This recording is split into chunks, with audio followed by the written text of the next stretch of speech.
Hello everyone, welcome back to another video. Today, I'll be showing you how to withdraw money from BlockDag X1 2026.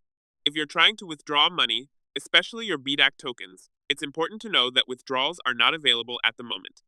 This is because BDAC tokens currently exist only on the testnet and have not yet been launched on the mainnet.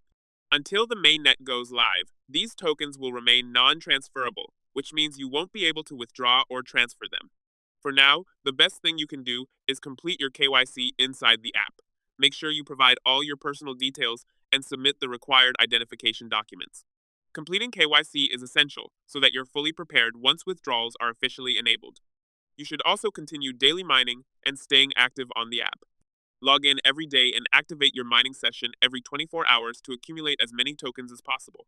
Keep mining, and once the mainnet is live and an official announcement is made, you'll be able to withdraw your BDAC tokens.